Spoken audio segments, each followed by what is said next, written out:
Alrighty, hope everybody's doing good. We're here in KC Music Talk, talking about music and a whole bunch of kind of life stuff and any kind of topics we feel like. And today we got a teacher and guitar player in town, Eudaly. Hi, Rob. Thanks for coming, man. Thanks for having me. Yeah. So maybe if we want to start here, I probably met you at BB's. That's my memory. Yeah. With Alan and Mama Ray, and I know Bree's been playing with you guys a little bit too, right? Yeah. We rotate drummers, and Bree's one of the regulars. Yeah. Yeah, she's really good. She's been wonderful. She's been on the show. Yeah. And how do you like doing the jam? Well, I like it a lot. I like playing the guitar. It's been a good run. Actually, that jam was started in 1984, before Mama Ray ever came on the gig. Actually, I'm the only original guy left on the stage. Oh, wow. I'm the last man standing. Yeah, sure. But that was started at Harling's upstairs. It was a club down on Main Street in Midtown. I'm thinking it was August, but it was sometime during the summer of 1984. And two of the original guys have passed, and the other two are retired, not performing anymore. And that leaves me. Yeah, wow. That's 35? Yeah, 35 years? That's I'm a not long good with jam. math. I don't like to think about it. No. But yeah, it started off, we just made a percentage of the bar. I think the first day we played, we made like $3.25 a piece. And we just built it up, man. It built up over the course of, the first few months, and turned into a scene. Yeah, that's cool. Yeah, I know I've been down there a handful of times, and I have a lot of lessons on Saturdays usually, so I can't always come down. But it's always really fun and usually pretty well attended. And there's been half a dozen times over all the years where I thought, oh, this is probably it, and something happens and it just keeps going. Yeah, totally. And Alan cracks me up. Watching him play, and I think I was talking to him one time that he doesn't really read that much, so he's just ear all day, right? He doesn't read at all. Yeah. He has perfect pitch, and he knows, he's a walking encyclopedia of tunes, and he's a good fit for that gig, because we have a lot of people come up wanting to do obscure or off the wall things, and 9 times out of 10, Alan knows it. And if Alan knows it, I can follow him. Yeah, sure. Yeah. So, works out real well. Yeah, and at your guys' jam, you guys do, I know I hear, when George comes down there, you guys do, that Earth, Wind, and Fire one. So you guys will throw some kind of R&B soul stuff in there. And then I know I've played Take the A Train with you guys, so you'll do that. And then you guys got some blues stuff, and then you got Garrett Gardner comes down, and you guys will do some old lay my hand on your pillow, 50s doo-wop. Right? Yeah. So you guys are all over the place. Yeah, it's wide open. We like to play some standards the first part of the first set, just for ourselves. You know?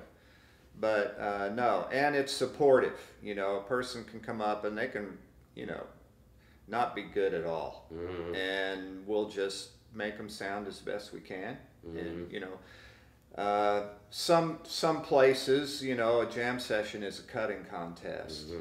But our jam session is a love fest. Yeah. It's positive, and there's been quite a few people over the years that first performed at the jam and wind up, being pros. Because Mama Ray likes to nurture kids and amateurs and so on, and so if she thinks that somebody has any kind of potential, she'll really encourage them and push them to get up, and yeah. And tough it through the humiliation aspects that always happen sooner or later. You know, put in your place a little bit on a random tune or something. I know we've talked about this on the show a ton about sometimes the frustration of trying to meld those two mentalities of people wanting to come up and maybe not a cutting contest, but trying to become a professional. Those guys that are really trying, like I would put myself in that category. Right. But then you've got the other guys that are, you know, that you understand. We all got suck for the first 10 times we do a jam. You know, like how you deal with that. Yeah. There's a balancing act or a strategy that you use. You try to encourage the really good players, you know, to show up and sit in, and it helps keep the bar reasonably high, you know. But at the same time, you don't want to discourage the guy that all he can do is play a 3-chord blues in A, you know. We want those people too. But there's so many jams or situations where it's just, you know, the mean level of playing is just lower than what I like to be involved in, you know. And Mama Ray's jam at BB's now, you know, we try to encourage the really good players to show up and play, and we make sure that those people always have the A team behind them. Yeah. You know, and we try not to replace the whole band at once with players that maybe are a little less on a lower level, you know, so that the people that aren't, you know, an upper tier of player have an upper tier of backing on stage. Sure. You know, so it's all about support and encouragement and leading people along, you know. I like to me, the performing and the education, the teaching, all that stuff is not, it's not compartmentalized, you know. If we have a house full of 3-chord blues guys, as far as I'm concerned, to play something like Take the A Train is educational. You know, it exposes them to a little more changes, you know, something that one scale won't work through the whole tune, you know, that kind of thing. So I'm interested in that. I'm not interested in making somebody sound bad that I could make sound good on a simpler tune, you know. Yeah.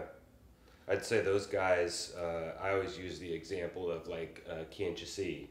You know, a 3-chord tune, but you know, if they haven't ever played it, you just you know, tell them the chords for 2 seconds, and they probably you know, probably have it, you know, or and if there's a horn player, somebody standing next to me, and he goes, you know, what keys is in, you know, whatever, and I'll say, well, you know, you can do this basically in A minor, but the bridge will go to B flat major, you know. I'll try and help them out. I mean, I've been on jam sessions where I got no help at all. Yeah.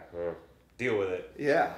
And that's okay for me. You're right. You know, but you don't want to humiliate somebody unnecessarily, and I've seen that happen. You got the wherewithal to like listen to deal it, with it. Yeah. I mean, that's obviously helpful. Yeah. I've been on sessions where there was definitely it was a competitive thing, you know, going on. Yeah. I'm fascinated by the jams. We've talked about it on the show a lot because I think they're great, and they crack me up and it can go from like really high, amazing music to horrible, just like that. You're right. Yeah. And so I know that's part of the appeal of it. It's part of the drama. You know? Sure. Oh yeah. There's definitely a drama element because and for the players too. It's not just for the audience because we don't know what's going to happen. Right. We don't know what song we're playing. And I've had a lot of people come up to me even on our regular shows and how do you make stuff up on the spot? You know, and I'm like, well, there's stuff going on there. I mean, like you said. I mean, you've played you've played a shuffle in A, well, you have 800 songs immediately in your head, because you're not learning individual songs. It's a language. It's a vocabulary. Yeah. And Alan, even though he doesn't read, it's not that he's not knowledgeable. He's very knowledgeable. I mean, he constantly, as a more educated player, I would talk about things like arranging devices and chord subs and altered dominance and all that kind of stuff. He does all that. Right.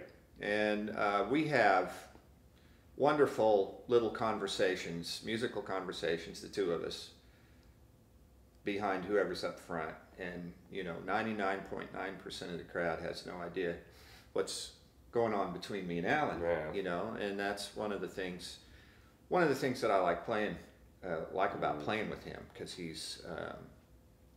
may not be formally trained, but he's knowledgeable. Oh yeah, I mean his theory knowledge is as good as anybody's. I mean, and he knows what chords he's on. Yeah. And he's doing those substitutions, and also I'm sure he's one of those players that I mean I don't know what kind of like theory training he's gotten just even from just random players over the years, but he's probably one of those guys that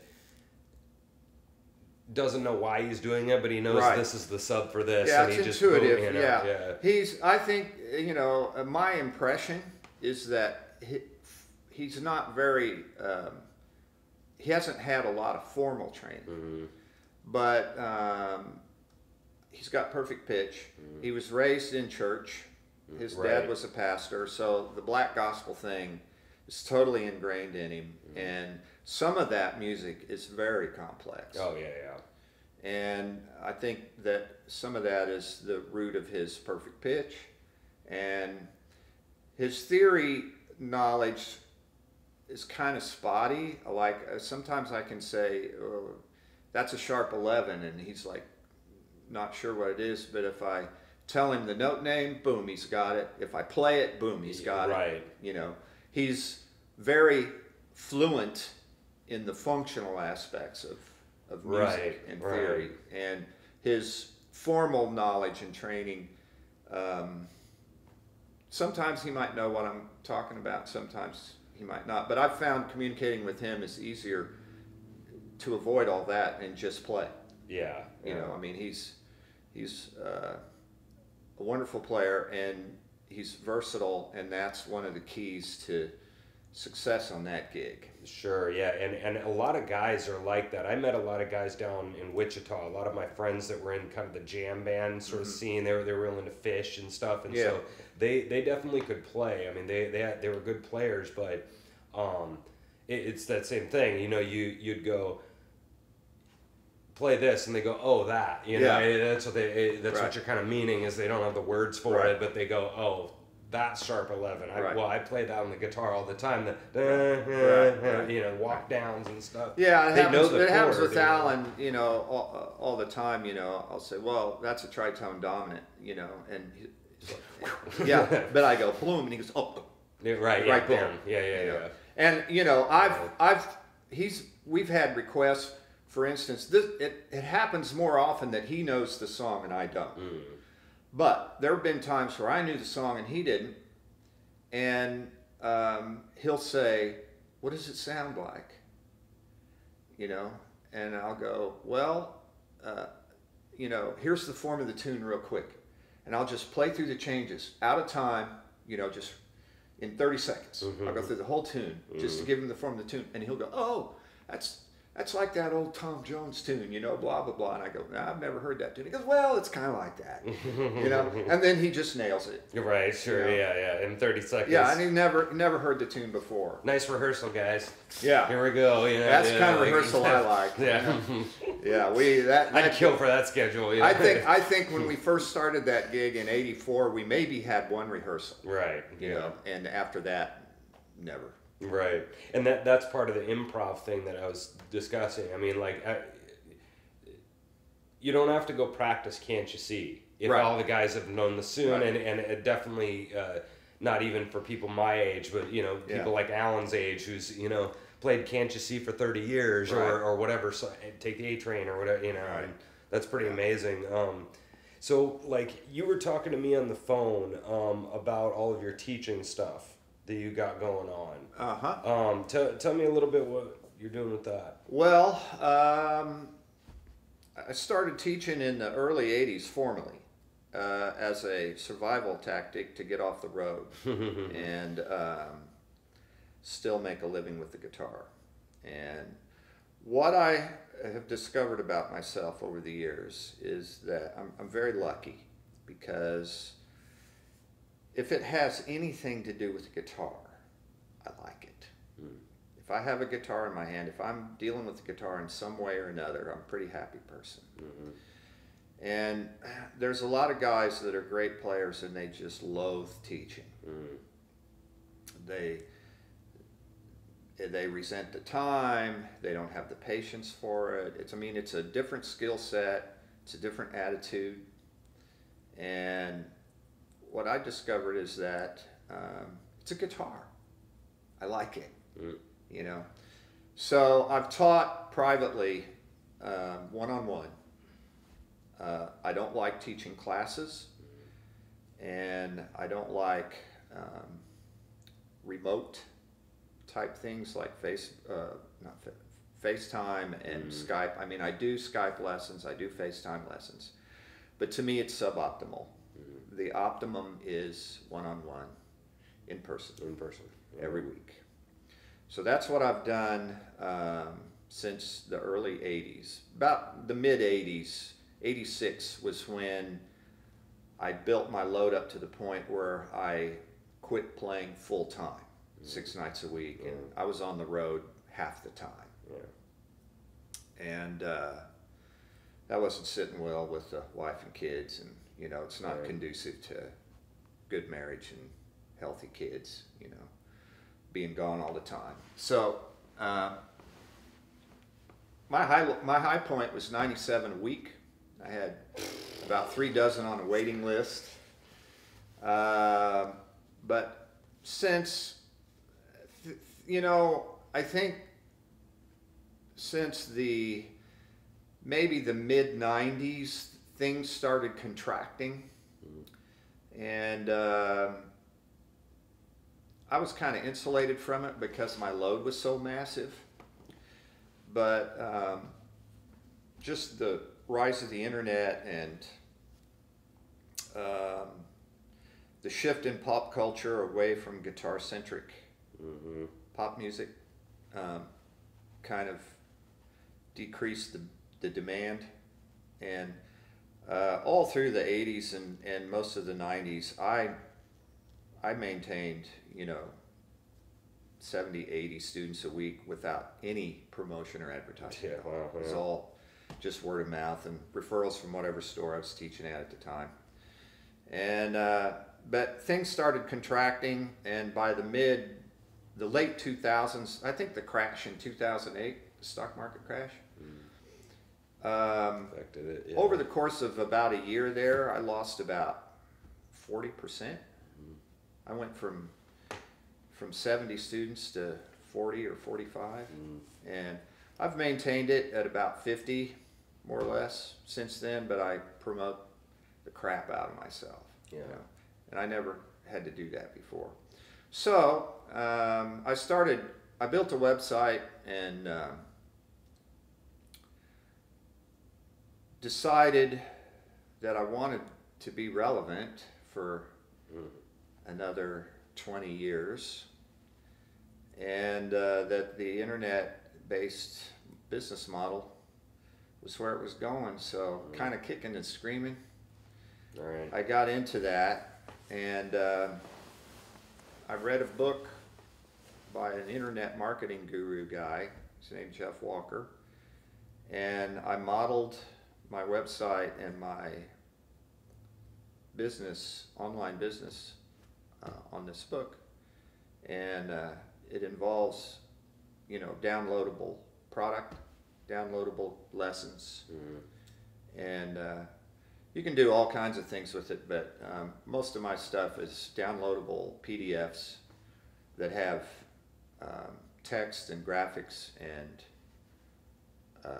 video demonstration links. So I have teaching videos that the videos have become more and more standalone, but when I started, the video was just a small part of the lesson. That, you know, text, fretboard diagrams, notation, it was a part of the package. But as the thing has evolved, the video aspect of it has become more and more self-contained. Yeah.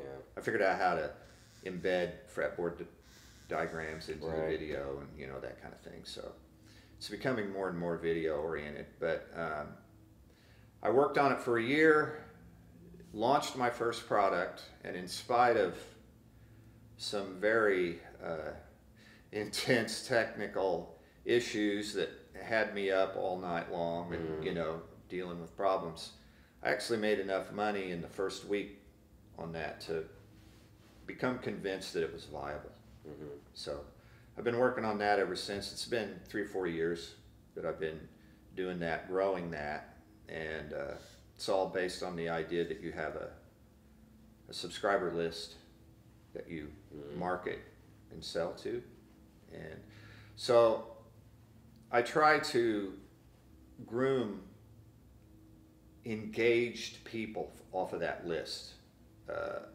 You know, I might have, say if you have 1,000 people on your list, maybe 20% of those are engaged. 20% of those people will open up your emails, they'll look at the videos, and 5% of those will buy. And the people that buy, I want to know them personally. I want them to be able to send me an email and say, hey, I have a question about your lesson in such and such. And I'll say, Skype me at such and such a time, and I'll give them, you know, 30 minutes. Make a relationship. Yeah. And I'm interested in students that understand the value of a process, of a methodical approach to applying music theory to the guitar and learning the guitar, and that commit themselves to a process. So it's not just a one-time sale. You know, there's a process where I'm leading a person through a process the same way that I do with the personal student.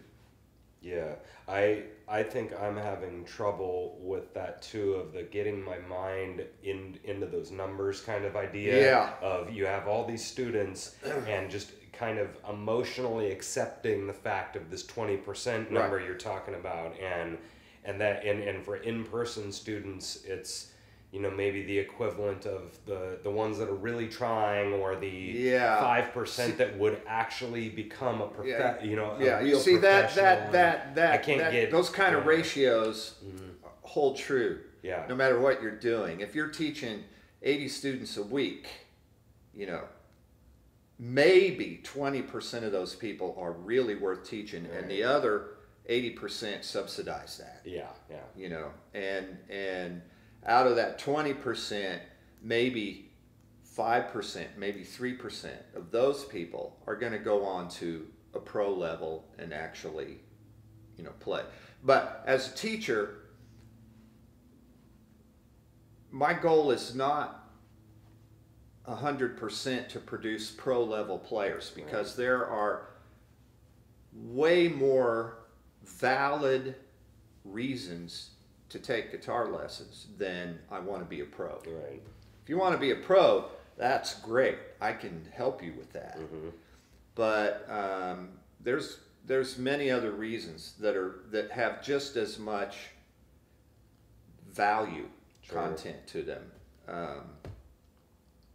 Other than that, so it's all good to me. You know, if you want to get better at being on the worship team at church, and that's all you want to do, that's fine with me. Oh yeah. You know, I've actually had students who they had brain injuries, they were in a car wreck or whatever, and the music lessons were actually prescribed. Oh, you're linking up the by their doctor or their physical therapist. That was part of their rehab. Isn't that amazing? Yeah. That they would think that that's a really good idea. Yeah, I've had you know, elderly people with Alzheimer's and dementia that music lessons were part of their therapy. Oh yeah. You know, Triggers some old memories and yeah, that's amazing, right? Yeah, and so you know all that is, you know, I want to instill value in the world. You know, I want to be positive. Yeah. Effect. Sure. You know, so all that is valuable and valid reasons to take guitar lessons. Sure. I mean, I've had quite a few students over the years that are pro, you know. I've got a couple that are in big name bands, but you know, that's a very, very small percentage of the thing. The other aspect of the website activity is it's kind of a potential retirement plan C, because A and B are not looking good. And you know, I've been self-employed musician my whole life, so I got no pension, you know, nothing. Yeah. And Social Security that will be available to me will be very helpful, but it's not enough to live on. You know? Sure. So, on the other hand, all I've ever done is play the guitar, which I love. So, in that sense, I've been retired all my life. So. Yeah, right. Every day's a, you know, not a day off, but every day's a vacation, sort of. You know. Yeah. You know, I mean, the like I've said before, the dichotomy or the compartmentalization between work and hobby and vacation and not vacation. That's all kind of. I don't have those compartments. You know, if I go on a, you know, last spring, my wife and I went to Hawaii for a couple of weeks. It's a working vacation. You know, I was in Hawaii for 2 weeks, but I was working on a website, you know, creating content for the lessons. I rented a guitar, went out to hear some music. It's all half fun, half, you know, stuff to do. Yeah. It's all good, man. It's all music. It's all guitar. It's all business. Yeah. You were talking about with the students that come in and they have. The thing I love about the church thing that you mentioned is I'm hearing a goal in there. Yeah. You know, the student came and they're like, I have this worship service. I want to get a little bit better at that. I've had definitely students, because all my students are in orchestras at school, different a little bit than the guitar players. Yeah. But they're like, I want to not suck at orchestra. Yeah. You know, I don't really care about the contests. I don't care about symphony. I don't, you know, but I just kind of don't want to be like laughed at school. And I'm like, that's a goal. Right. I love that. Right. You know, and I get frustrated when we've talked about like parents and growing up with music in the home or whatever. Basically, everybody on the show has had the same story. My mom taught piano lessons. My dad had blaring country music my whole child. You know, everybody had it at home, and then so when they come in here, they have a mentality of at least some music and whatever. Well, a lot of my kids come in here and I'm like, well, what do you want to do? And they're like, well, I don't know. Yeah. You know, and it's different with the guitar players, I think, because the guitar players hear Smoke on the Water or whatever, you know, and they're like, I want to play that. Well, the kids that I'm in, they're told. You know, they come into orchestra and you're going to play this song, and they're like, okay, you're going to sit here. Okay, you're going to wear tux at the concert. Okay, and all the decisions are made for them on literally everything. Yeah, they're not improving, and they're you know, they're just told. Yeah, I think with the guitar, there's a little bit more of a self-motivation thing going on. And you know, it's funny how what kids are inspired by, you know. I have students now that are, you know, 10, 11, 12. They bring me the theme songs from video games. Right. Yeah, you know, that's funny. Some of them will bring in, you know, pop music. I say bring in, they go, hey man, get on YouTube and look this up, you know. It'll be some kind of pop thing that has no guitar in it at all, you know, but that's the music that they hear, they want to play. And so I'll say, okay, well, there's no guitar in here, but here's what the chords are, Mm-hmm. and you can play along to this. Yeah. You know, using these chords, even though there's no guitar in this music. Music is music. Right. You know, Teach them some sort of strumming pattern that Right. is similar or whatever. Right. Right, Yeah, and yeah, then you know, and my agenda, I don't dictate style or genre or anything like that. I work with what the kids brings to me, what they're interested in. I have a hidden agenda, and don't we all? And what it is that I want that whatever it is that you do, whatever kind of music you play, whatever you want to do, I want it to be better and more intelligent because you've taken lessons from me. Yeah. Mm-hmm. And I don't have to like it. Right. You know. Many years ago, I got a CD in the mail, and I was like, "Where'd this come from? I don't know. You know, what's this?" And I looked on the back, and I was, "Oh, that guitar player. He's a student that I had 8 years before." Right. You know, and he had moved to Memphis or Nashville or somewhere, and he was in this band, and the music was bordering on avant-garde. Yeah. It was drums, guitar, and electric cello, no bass, no keyboards, and vocal. And it was dissonant, it was dark, it was not something that I would enjoy or buy on my own, but I listened to it because it was my former student, and I listened to it and I go, "Oh, he got that chord from me. That's you know." I heard the stuff that I had taught him being applied in a context that we never covered or ever talked about, that I wouldn't even buy off the shelf and listen to, but it was intelligent music, yes, right? And there was some thought, and what he was doing was like, I know where that came from. Moi. Yep. Thank you. Okay, so that's gratifying. Right. You know, regardless of genre or style or whether I like it or not. Yeah. And like you were talking about, when they bring stuff to you and they bring, Justin Bieber or whatever the music is, I struggle with, because I've asked every teacher that's come on the show about this, because in my opinion, the thing comes down to the motivation part, because once you got them, then you're taking them wherever. Right. And so I always struggle with that, because I feel like for myself, I do a good job of expressing expressing excitement and passion, and so I think that's obviously part of it.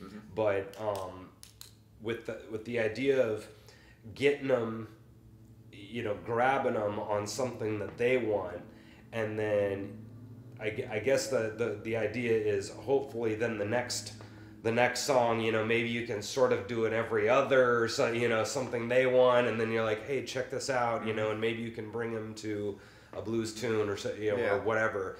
And so what's struggling with me is a lot of the people that want to talk about, a lot of the teachers that want lessons to be all about motivation in regards to them being happy. Like the student has to be happy during lesson, and I take a little bit different approach to that. I think because their argument is that when they're enjoying lesson, then they keep coming. And I found that when they start liking what they're doing, like when they start achieving and they start feeling that they're playing the song good, that's what makes them come back. Like golfing is a perfect example of that. You hit one good shot and then you think you can do that every time. That's what makes you come back. Right. Is the one good shot you hit all day. Yeah. The 100 others that were terrible, but the one good one you think you can. And so I struggle with that of kind of disagreeing a little bit with the teachers that just want to make it kind of fun all the time. Right. And I don't agree with that. I think it's when they start achieving. So with the motivation thing is that, because their argument is that once they like you as a teacher, once they like lessons, then they keep coming back, and then I don't know. I just wonder. Do you know what I'm trying to say? Yeah. Like the achievement rather than the fun, because I think the achievement ends up making this. But their argument is that you have to start with them.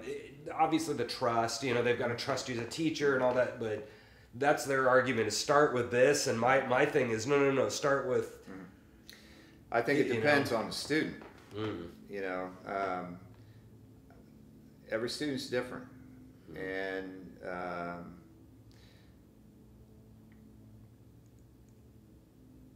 ultimately, the student has to be self-motivated. Right.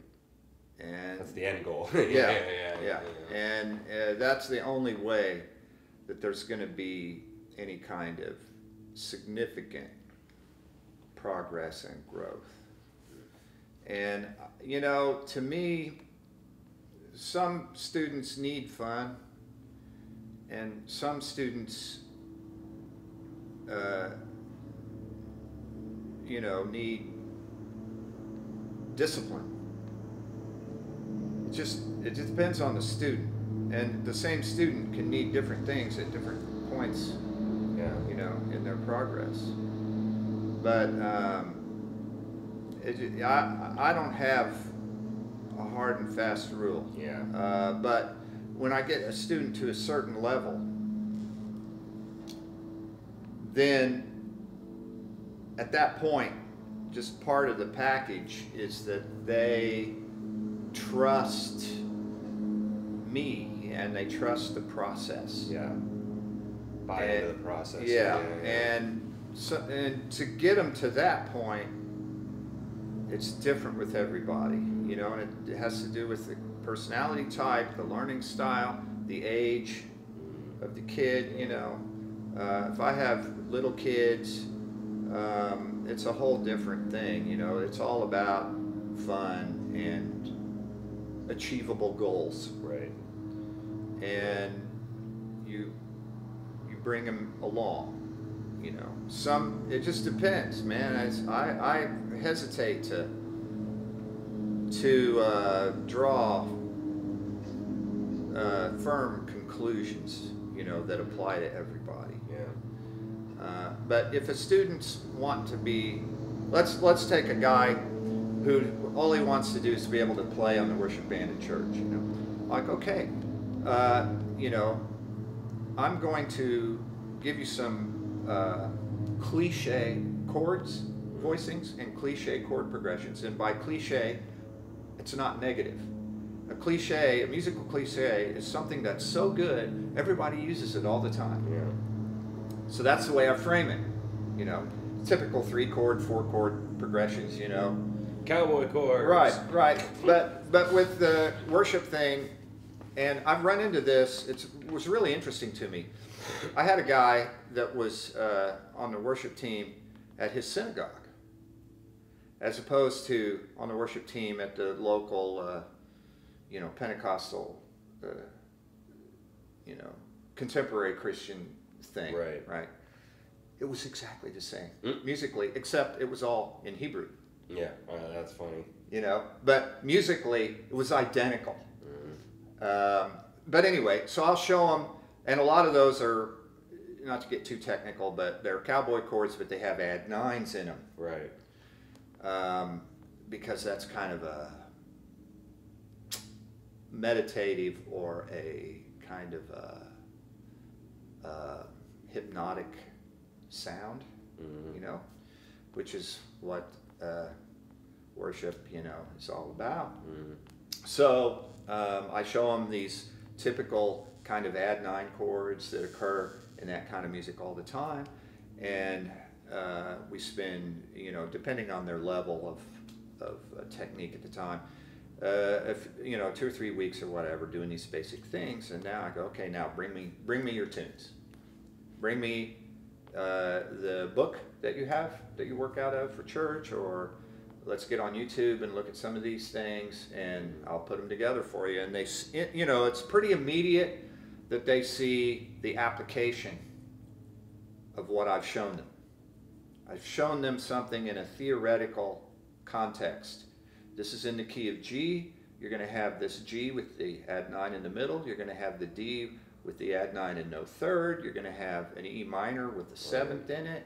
You know, you're going to have the A with the add 9 in it and no third.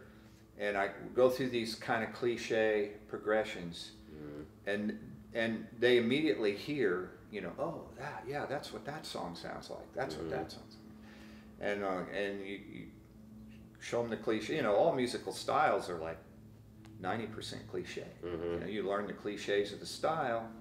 You got the style, and the rest of it's just, you know, booby trap here and there in the tunes, you know, that you have to remember. Booby trap's a funny word.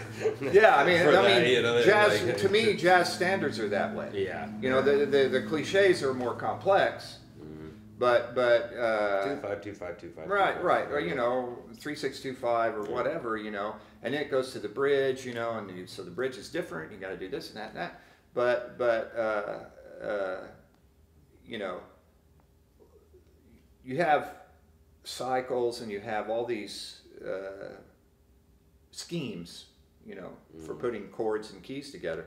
But in most tunes, there's one place or two places where there's like something that's disjunct. You know, I call it a booby trap. Yeah.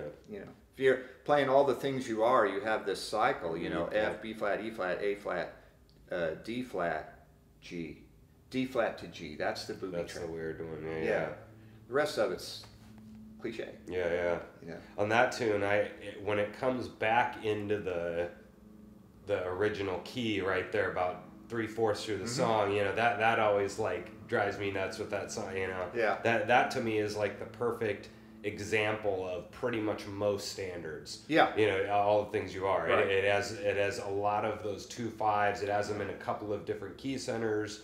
I don't remember who one of the people on the show was talking about that song a couple shows ago, and that's the one that I would recommend, because they got to kind of do the all of me's for, you know, you don't want to start with that tune because it's kind of a tricky tune, but that's like a good one. That's an example of about 700 jazz tunes, you know? I mean, it's pretty much all the things you are, and it's but it's one of the archetypes. Archetypes is a good word for it. Yeah, that's funny. Yeah, and it's all, you know, 6-2-5-1-4 in, you know, 2 or 3 different keys, a bunch of 2-5-1 and a bridge, but there's these little places where there's disjunct changes, and I call them booby traps. And when I'm teaching them, I go, okay, this is a booby trap here, this is a booby trap here. So this section you can perform. You can improvise in this key, but right here, watch out. Yeah.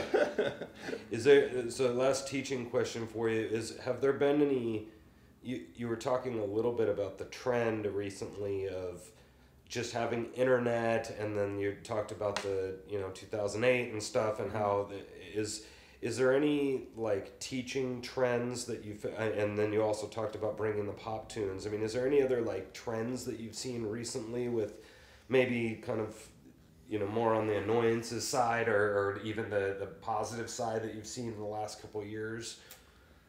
Oh, wow, man. I don't think about it too much. Most of what I talk about, you know, in terms of what I've seen, is hindsight. And every time I've tried to anticipate what's going to happen with music, with the recording industry, with pop music, with teaching trends. I've been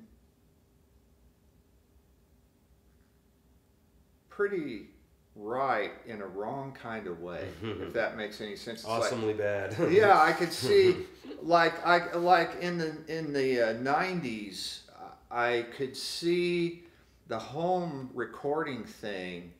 I could see the potential in that, and I started accumulating recording gear and building up a home studio, you know. And my thought was, see, I had gotten off the road. I had walked away from several potentially big-time deals, artist development deals, songwriting, publishing deals, because it wasn't worth the cost. Personally, I would have to relocate, which I wasn't willing to do. I would have to tour all the time, which I wasn't willing to do. And you know, in the old days, you know, in the 80s, 70s and 80s, you sign the trajectory, if you're lucky, was, you know, you sign with the label, you get this 6-figure advance, you go into the studio with their producer, you record the record, you're, you know, $500,000 in debt to the record label. You go out on tour, every expense is an expense accruing against future royalties.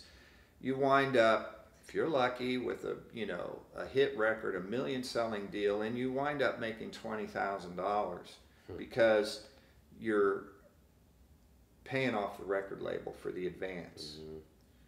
And about the time you break even, you go back into the studio and do the second record. So you're continuously playing catch up. You know, and I know dozens of guys that went this route. And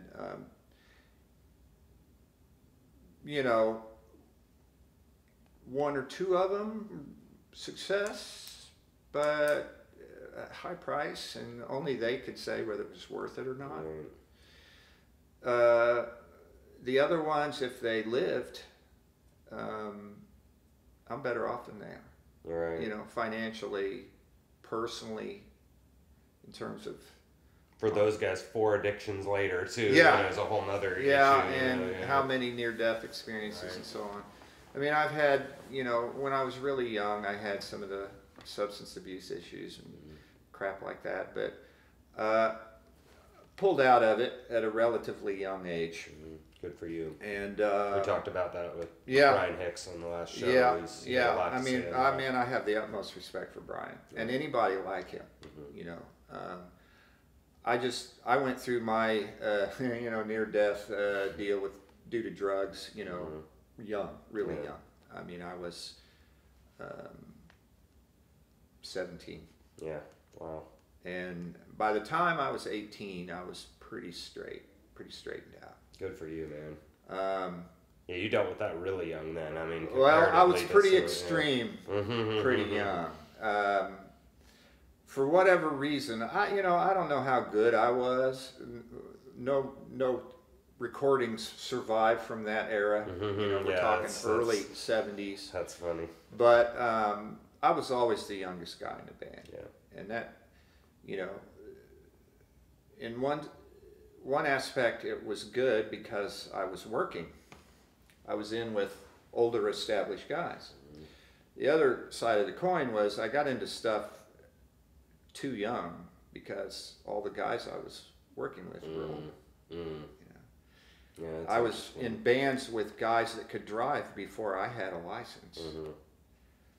And so we don't need to get into the gruesome details of that era, but that plays into what I was talking about, the way things were done back at, you know, at that time. And I got, you know, into the, I don't know, I guess I was just wise enough for some reason to, or self-aware enough to realize that this is not what I wanted. I wasn't motivated. I realized, I discovered, and it was kind of a hard lesson, but I discovered that I was not motivated by fame or money. That what I was really motivated by was just the love of playing the guitar. And so I wasn't willing to relocate or sacrifice or go into debt just to get a record deal. And I could see the home studio thing, oh, this could be an end run around the status quo, right? I can produce a quality product that would compete with anything in the marketplace out of my home studio. That's exactly what happened. You know what I mean? I mean, people now, make hit records in their living room, in their kitchen, because of the technology. And so I started doing that and kind of networking and pursuing songwriting opportunities and soundtrack stuff and beds for commercials and movie soundtracks and things like that. But what I didn't predict was that the technology that made all this possible was the same technology that basically eradicated any chance of making a lot of money at it. Because the internet came up and then all this stuff started going out for free. And, I made a little bit of money with the home studio, but it didn't turn into a viable income stream. Yeah, juice wasn't worth the squeeze in that way. Yeah. And the money, So like one of the things that I've been trying to do the show for is to try to make some sort of kind of a blueprint for people, because I think most people, I've been thinking about this kind of levels of not success in the are you happy sense, but the kind of levels of bigness, right? And you have the Aerosmith, Justin Bieber kind of, era, which is insane. Yeah. And then you've got this whole kind of next level down where you've got bands that are touring and getting an easy 15 to 3,500 a show. They're doing festivals and they're kind of big time, have a big following.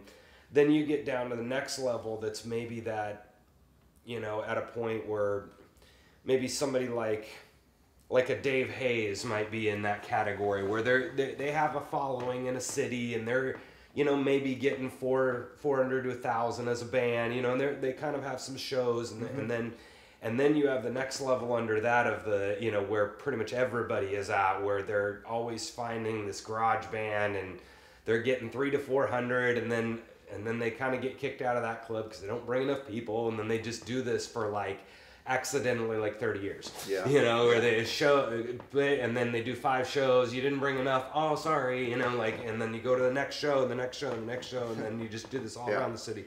And so I've been trying to think of kind of a blueprint on how to, because the Justin Bieber thing, that's just not, that's not happening. A lot of people, that $3,500 a show playing, sold out knuckleheads kind of level, where maybe somebody like a Pure Prairie League is at right now. They're not selling out Sprint Center, but they're probably doing still pretty good, So I've tried to think about this idea of is it just the, coming up with some sort of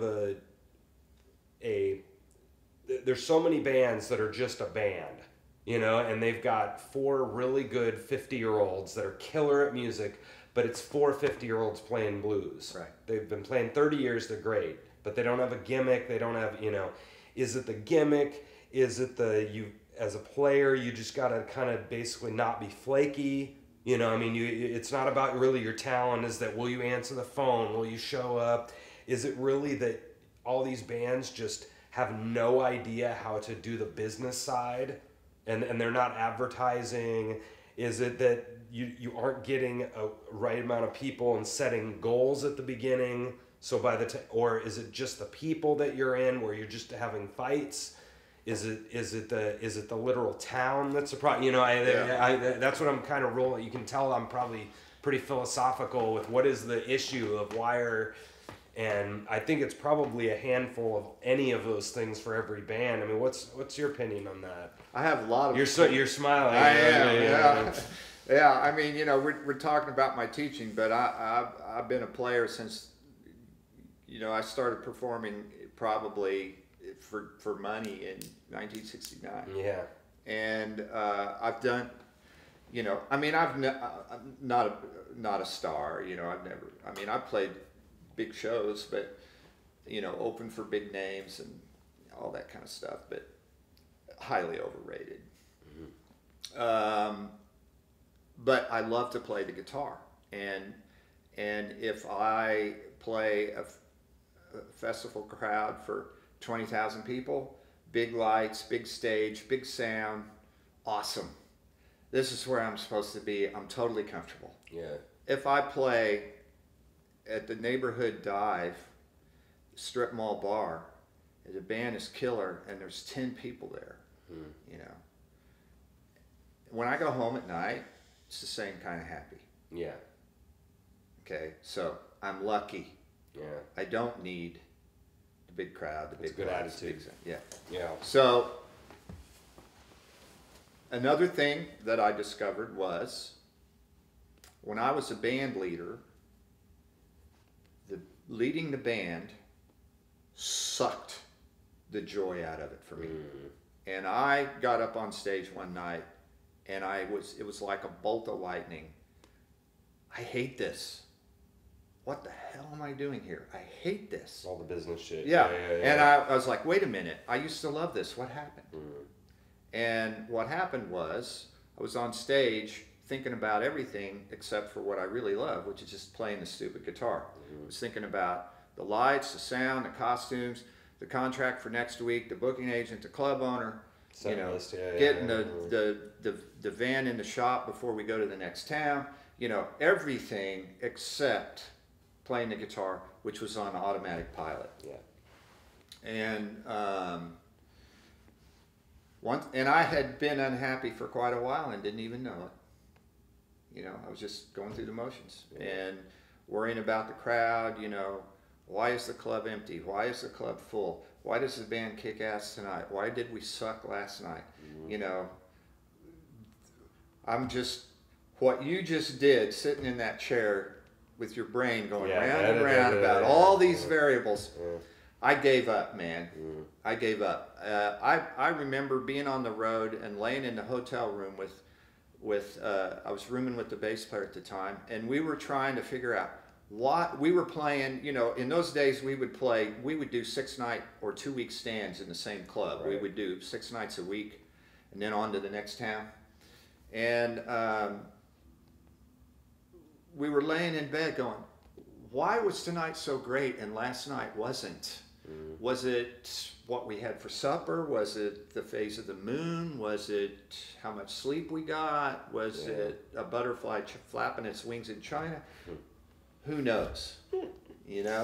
And I just said, okay, what I need to do is minimize everything else and maximize the guitar playing. If I want to be happy and I want to keep doing this, I have to maximize the guitar playing because that's what I love, and minimize everything else because all that stuff sucked the life out of it. And that is one of the reasons I got my teaching business going. Because it took the pressure off of having to work next week, having to play that gig, and I quit leading bands. I just will not lead a band. And I'm much happier making less money. And believe me, when I was a band leader and I was taking 2% or 5% or whatever it was off the top as a leader's fee, it didn't even come close to being worth the aggravation that I went through day after day after day after day. Handling the booking and the routing and the contracts and the inter-band politics and the extra band politics and all the crap that goes with it. And once I started just being a sideman, you need a guitar player, you call me.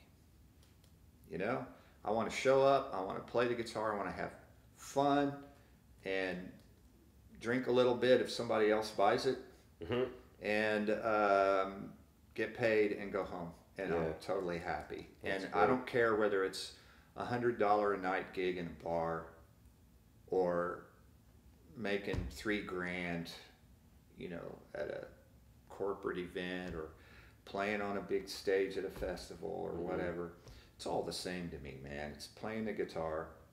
I don't have to get rich. I just have to, get by, be reasonably comfortable. And you put all these activities together, the gigging, the teaching, and anything else that I can do, the selling the stuff off the website. there was a period of time where I was doing recording sessions in home studios. There was like a little network of home studio guys that were doing commercials and whatnot, you know.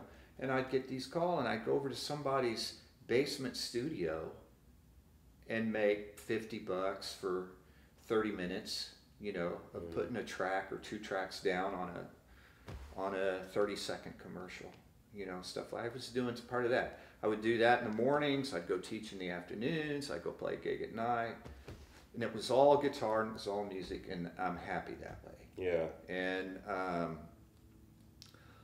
all the opinions about what it takes to be successful that I have are opinions that are basically gained in hindsight. Sure.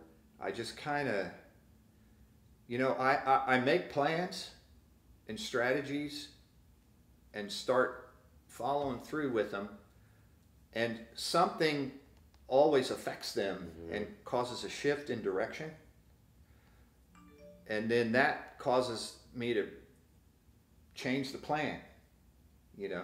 So did the plan seem worthless? I mean, No. is that kind of what? No, I think the plan is necessary, even if it's wrong. Yeah. You plan You gotta have one. Yeah. because that gets you started. Yeah. Yeah. But then you have to be adaptable. Yeah. You know, and I can see like what I went through with gigging, where I got to the point where I wasn't having fun anymore, and I had to decide, I had to figure out, why am I not having fun? What needs to change to make this fun again? Well, the short story is that I needed to not be the band leader. Okay, so I love gigging. I still gig. You know, I'm gigging 2 to 4 or 5 gigs a week. Yeah, which is great. Yeah. But it's you know, they're $100 gigs basically. I mean, some of them are more, but Sure. But that's part of the picture, and about half the gigs I play are solo, and I'm lucky again because I can do that. I can sing, and I can do an acoustic guitar thing, you know, with a looper, and go play solo gigs for $150 plus tips, you know. So I like doing that, but I also like teaching because it's stable. It's stable money, and it sounds like it's not a drag for you. No, it's not. It's not a settle for. You no, know? it's not. No. I mean, I'm so into it that I wrote my own method book. Yeah. You know, so that's indicative that it's not just something I do as a fallback because I can't make enough money gigging. You know. So speaking of fallback, that's what happens I think with a lot of people. I heard Stephen Colbert say this the other day. He's like, I don't have the constitution for hardcore alcoholism, so I have to say jokes all day or else I go a little crazy. And it's sort of the same with us, right? Like where we were talking about the students, where what I would probably tell a kid is if you're going to go into music, you kind of have to. Like emotionally, like you were saying, that I love the guitar, and if I'm not playing guitar, I kind of go a little crazy. Yeah, and I'm not I want to happy. kill myself, you know, metaphorically. So that's where I kind of am torn between what you just said, because of I just kind of don't want to deal with all of these questions, you know? Right. And so that's where I think the teaching is a great idea for that, because you have this kind of supplement, and then you don't have to make the decision of whether gig. you're going to play this gig that sucks or Right. not make the gas bill next week. Right. And so that's where I'm torn, because I feel the same way. That, like, I heard somebody talk about it was a multi-something they described it as a person who's really good at a ton of things. They can be a secretary and a this and a farmers or like that. They have many, but I'm not. In music, I'm a multi-person because I like a whole bunch of different genres and stuff. But in the world, I'm a specialist. Right. Because I can't do anything else. Right. I literally, I'm dumb. the same way. I can't do it. I don't have any other skills. Right. And so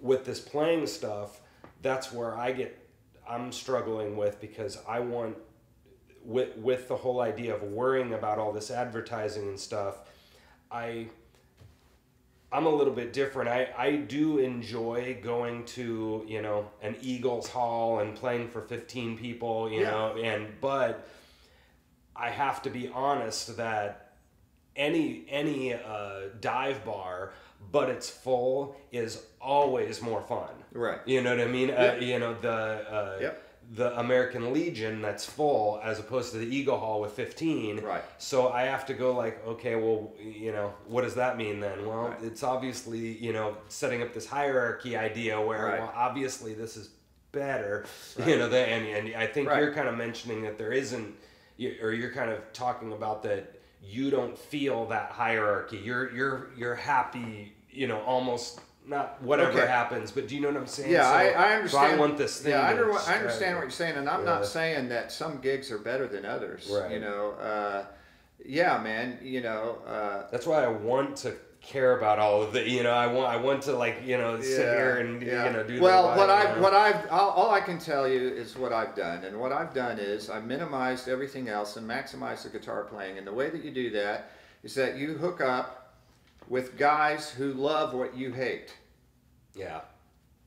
And, you know, Mama Ray, she's not all that active now. I mean, she's getting up there in years. And the BB's thing, the Saturday afternoon thing, is pretty much the only thing she does. She'll play elsewhere every now and then. But in the past, you know, she was one of my sources for work. She did the promo. She did the marketing. She did the contracts. She handled the money. She handled the drunks. She handled the club owner. Yeah. She handled the booking agent. And I just showed up and played the guitar. Right. Okay, so there's been, you know, quite a few guys or people like that over the course of my career where I recognize the value of what they do, and I make myself valuable to them. They know they can call me, and I will. And if I'm available, I take the gig. They can count on it. I will be there. I will be able to play the tunes.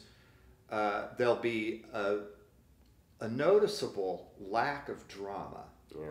That's where the flakiness comes in, where you're like, yeah. I am not flaky. Yeah, I it's show like, up. you know, yeah, I'm a good player. I can do this gig. You won't have to worry about me. Yeah. And nobody's indispensable. But my strategy is to be the first call guy. Yeah. And you get to be that way because, number one, you're good. You can do the gig, you know. You can, I'm willing to play on extremely short notice. I've had band leaders, you know, call me up at 3 p.m. Man, my guitar player's puking. Can you make a gig at 8 o'clock tonight? And I'll go, yeah. They just called us for Kobe's tomorrow night, Yeah, you know, right. and we, for some And they reason, know all five that, of us could do it. they know that I can show up with no rehearsal and get through the gig. Right. And get them through the gig, and that I'm not going to be drunk on stage. I'm not going to be stoned when I get there. Yeah. I'm not going to be late. Yeah.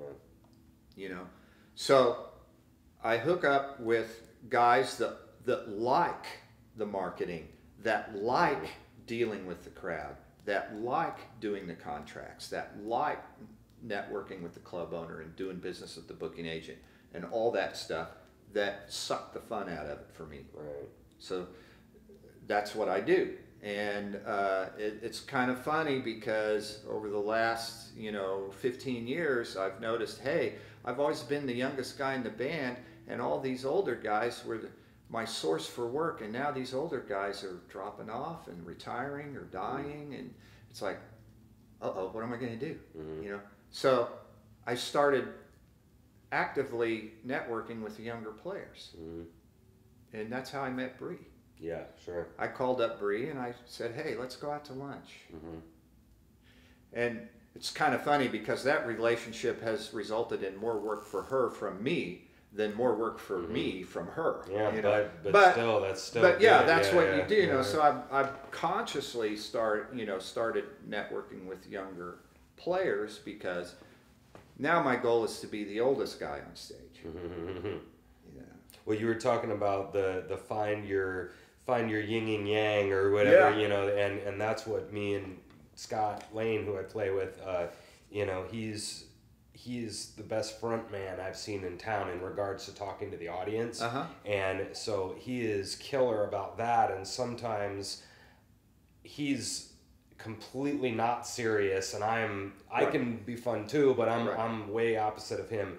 And so that's why I think we work really well together, is that he doesn't want to think about this stuff, and obviously I'm at least sort of thing.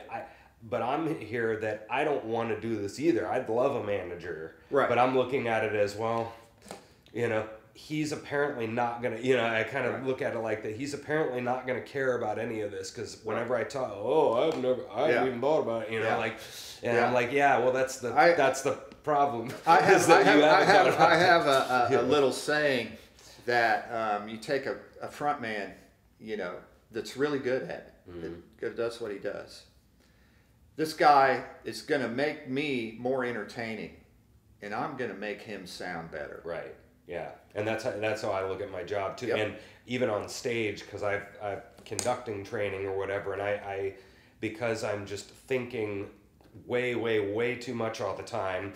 I'm three sections ahead in the song, three chest moves ahead, and so I'm like ready. Okay, after this chorus, we got the solo. I need to cue this guy. Okay, here we go, and then end of the song, turn around, and I'm like, and all that time the front guy's out there going. Yeah, but that's great, because I literally don't have to play the whole show, because a lot of solos I'm literally putting my instrument down and not playing through every single verse, because I'm doing little snippets of accompaniment, and so that it kind of works really well in our band, because I have all this extra time and I'm just coming in with my little background vocals, and I don't have to remember everything, and I'm freeing him up to think about what song we're gonna do next and talk to the audience, and so it kind of works well, and so I 100% understand why everybody wouldn't want to deal with any of that extra crap. Yeah. And for me, it's almost like one of those things, like if I don't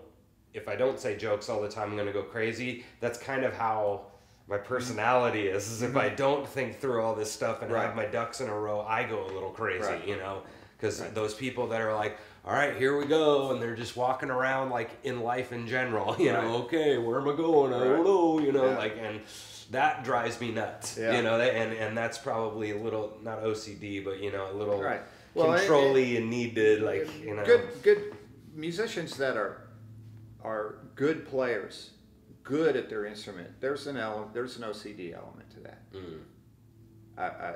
I totally believe that. There's in order to get really good, the kind of time you have to put in is not normal. Yeah, years. And when I have a student who, I wrote this blog about the neurotic aspect of what it takes to be really good, the time that you have to put in, the daily repetition for years, that usually that stems from some kind of neurosis or OCD thing. And so if I have a student that comes in and they say, man, I'm going to have to take a break from the lessons. I'm just not able to put in the time that I need to put in to get to where I want, I say, man, that's fine, man. Don't worry about it. You never burn a bridge with me. You can always come back later. And by the way, congratulations on being reasonably well adjusted. Because the really, really good players, there's that something there that's a little skewed. And I'm talking about myself in this. Definitely. I could write a book about. We're all a little nuts. About what it is that what is the source for this motivation, this drive to do something that doesn't have that generally is not going to have a return that mirrors the effort. Right. In terms of financial or security or success or whatever, the return is not quantifiable. That's interesting. I heard this guy talking about. He was talking about personality traits, and he was talking about there's this thing called the Big Five aspect scale of orderliness, agreeableness, openness to new ideas. There's these 5 parts of your extroversion, you know. And so he was talking about that. There's a lot of people that it's rare when you have people that are like 50th percentile openness to new ideas, and then also 50th percentile like orderliness. Those are rare together. You know, you're kind of usually on one side or the other. And he was, you know, obviously not to get into this, but he was talking about conservatives and liberals too. Is that conservatives are typically high in orderliness, and liberals are typically high in openness, meaning that they're more creative. You know, they're lateral. Their idea. My buddy Scott is like that. His ideas are all over the place. And so that's maybe what you're talking about with the yin yang type of thing. Is because I found, because you're talking about that. A lot of the great players are typically very not OCD, but you know, typically very neurotic in the sense that they've got to get it perfect or perfection. You said, but I found sometimes the opposite, that a lot of the really great players are extremely high in this creativeness, and they have all these ideas, but you know, it seems like when you're trying to pin them down, they have a huge problem getting pinned down. And a lot of the orderly people are lacking in the creativeness, which is why it's really rare to find the level 10 player, but the level 10 of organization too, you know, so that always frustrates me, but that's just life. You know, that's it. You can't have tens on everything as a person. It's just not a thing, you know, like, so that's always just funny to me. And maybe I'm just realizing that the orderly part is more in my personality and well, you know, self-awareness is a beautiful thing. I mean, you know, you figure out what you're motivated by, and then you stack the deck as much as you possibly can to live in that place. You know, and life isn't controllable and stuff happens, but you know, overall, me figuring out what I was motivated by, the love of the instrument, the love of playing the guitar, that everything else stems from that. You know, and you know, at BB's, when you play the same room week after week after week after week, you know, you find yourself going, why is the room only half full today? And then the next week you go, why is it packed? You know, and you try to draw correlations between, well, it's the weather, and you know, it's like the same reason that it's packed could be the same reason it's empty. You know, it's a beautiful day out here. It's a beautiful day today. That's why it's empty. Everybody's out doing something. You know, it's a beautiful day. People have been cooped up all winter. That's why they're all here, and it's all packed. You know, it's futile. I went through so many futile thought processes trying to figure that kind of stuff out. And there are guys, marketing guys, promotional guys, that thrive on those kind of questions. They love thinking about that. They love trying to figure that stuff out. And every once in a while they do. You know, and that's the kind of guy I want to hook up with. You know. But sometimes they're just grasping. Is kind of what you're saying. You know. Oh, that didn't work. Let's try this. You know. And snowy nights, I think, can probably be like that. A lot. And I just discovered I wasn't sometimes happy. People come out, and then sometimes they're just like, screw this. You know. And sometimes people are there, but the vibe just isn't in the room, man. It's just, hey Dan, you got 2 minutes? 2 minutes. Okay, we're done here, like right now. So we're recording. That's why. Yeah, it's okay. Well, we're done in about 1 minute here, probably. Right. So. You wanted a horrible gig story. Yeah, give me one gig story real quick. A horrible gig story. Yeah, I want a horrible gig story. Okay. no names, and I'll just say the city. But I was touring. This was in the late 70s, maybe 1980, and it was in Chicago. And the band was like a Vegas show kind of band. Mm-hmm. We had, we changed outfit. We had tux outfits. We changed clothes every break. We had comedy skits with costumes. We had flash pots and fog machines, and we were in a tour bus, and we carried lumber. We built the stage everywhere we went. It was all very glittery, and it's Vegas, man. Mm-hmm. It was like Las Vegas. And we got booked into this club. It was a supper club in Chicago that was so hardcore country and western. They had a stained glass window of Dolly Parton. Okay. All right. And we were booked for 6 nights with a week option. And it was brutal. I mean, we did no country. Mm-hmm. 0. And the place would be packed, like 500 people in there. And the instant we walked out on stage, we were a bunch of pansies. Yeah. Because of the way we were dressed. Sure. And we would hear from the back, in the dark, from the back of the club, "We didn't come in here to hear this crap." Right. Only it was much more profane than that. And we hadn't played anything yet. So what do you play here? Well, both kinds. Yeah. Country and so western. we threw, we would do, this was like kind of disco-y. We would do like a couple dance sets and then a show, And the show was very choreographed, and, the tunes were the same, skits, comedy skits, all this kind of stuff. So we threw the special effects choreography out of the show, and we just played until things got this far. There was no chicken wire. Yeah, I know, chicken wire. No right. chicken wire. So we would just do our thing until it was on the verge of being extremely ugly. Yeah. And then the stage manager would give the tech guy the cue, and all the flash pots would go off at once. All this ordnance, fog, and everything. Everybody'd go, yeah! Like that. And we'd get through the night that way. Funny. We did that for a week. At the end of the week, the club owner took us out to dinner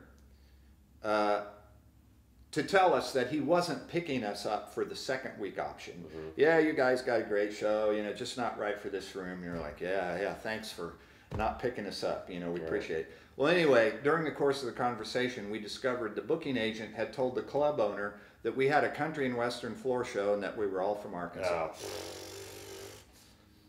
Pulling John Belushi on that one, Yeah, that's funny, man. Yeah, that happens a lot. The booking agent didn't care. We need a gig. Booking agent was getting his 15%. Yeah. And he didn't have to die on stage every night. Yeah. What a turd. That's funny, man. Yeah, I mean that's funny now. It's pretty funny now. That's show business right there. Stained glass window. Yep. Dolly Parton, man. We play both kinds here, country and western. Well, thanks for coming on the show, man. Anytime, man. It's fun. I appreciate it. Yeah, no problem. Thanks for thinking of me. No problem. Yeah, I've always enjoyed your playing, and a couple times come out to BB's, and you're always, professional, playing really great. Well, you're always welcome there, man. I'll make sure that we'll have the A-team behind you. That'd be great, man. Eudaly, thanks, man. Thanks, Rob. Yeah. We'll see you guys next time. Get out of here.